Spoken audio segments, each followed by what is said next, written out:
আসসালামু আলাইকুম এভরিওয়ান, সবাই কেমন আছেন? আশা করি সবাই ভালো আছেন আর সুস্থ আছেন। তো কলকাতায় আমাদের লাস্ট ভিডিও আজকে আপনাদের সাথে শেয়ার করছি। এটা রবিবার ছিল। তো রবিবারে কলকাতায় সব বন্ধ থাকে। তো এরপর আমরা এই যে এখানে হোটেল থেকে খিচুড়িটা খেয়ে নিয়েছি। এখানে আসলে চট্টগ্রাম মেজবান হোটেল। তো এখানকার খিচুড়িটা খুবই মজার। আসলে আমরা লাস্ট দিন খোঁজ পেয়েছি। তো ভালোভাবে খিচুড়িটাই খেয়ে চলে আসতে হয়েছে। তো এখানে এই যে আপনাদের ভাইয়া চা আর বিস্কিট খেয়ে নিচ্ছে। তো এখানে যে খাঁটি দুধের চা বানানো হয়, তো এটা তার খেতে ইচ্ছে করলো, তো খেয়ে নিল। এখানে যে আমার ছেলে কাওয়াসাকি তার পছন্দের বাইক, সেখানে একটু ফটোশ্যুট করে নিচ্ছে। আর এই রিক্সাগুলো, ট্যাক্সি ক্যাবগুলো দেখতে ভালোই লাগে। আমি আসলে বয়স্ক মানুষরা চালায় দেখে এর জন্য উঠিনি। তো আপনাদের ভাইয়া এটিএম বুথ খুঁজতেছে, কারণ সে ওখানে গিয়ে যে এটিএমতে নিউ মার্কেট থেকে টাকা তুলেছে, ওই এটিএম বুথ এখানে নাই।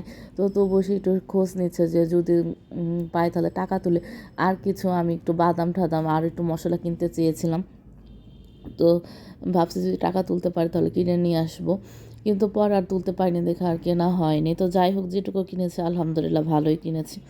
তো এরপর আমরা হোটেলে চলে আসি। হোটেলে চলে এসে তাড়াতাড়ি ঝটপট রেডি হয়ে আমরা বাসে উঠে যাই, কারণ বাসটা ছাড়তে একটু দেরি করেছে। আর আমরা বাসের সামনের সাইডে বসছিলাম। সবচেয়ে মানে আমরা একটা বাজে সিচুয়েশনে পড়েছে, বাসটা নষ্ট হয়ে গিয়েছিল। তো এই নষ্ট হওয়াতে আমাদের একটু ইয়েতে আমাদের দেরি হয়ে গিয়েছে বেনাপোলে পৌঁছাতে, কারণ আমাদের ইমিগ্রেশনে লেট হয়ে যাওয়াতে মানে আমরা অনেক ভয়ে ছিলাম বাংলাদেশে পৌঁছাতে পারবো নাকি টাইম মতো। তো এখানে যে বিরতি দিয়েছিল, তো এখানে আমরা 5 মিনিট না 10 মিনিট বিরতির পরে বাস ছেড়েছে। তার কিছুক্ষণ পরে বাসটা নষ্ট হয়ে গিয়েছিল, তো তখন আর ভিডিও করার ইচ্ছা ছিল না। তো এই যে এখন আমরা এই যে বেনাপোল পার হয়ে বাংলাদেশে পৌঁছে গিয়েছি।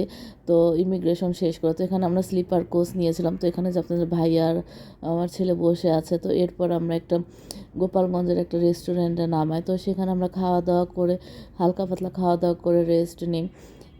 একটু মানে একটু ফ্রেশ হয়ে পরে গাড়িতে উঠে যাই। এভাবেই কলকাতার ভিডিওটা শেষ করলাম। যদি আপনাদের সবার আমার ভিডিওটি ভালো লেগে থাকে অবশ্যই দেখবেন, সাবস্ক্রাইব করবেন। আর আসলে আমরা অনেক ভয়ে ছিলাম যে ঠিকভাবে বাংলাদেশে পৌঁছাতে পারবো নাকি।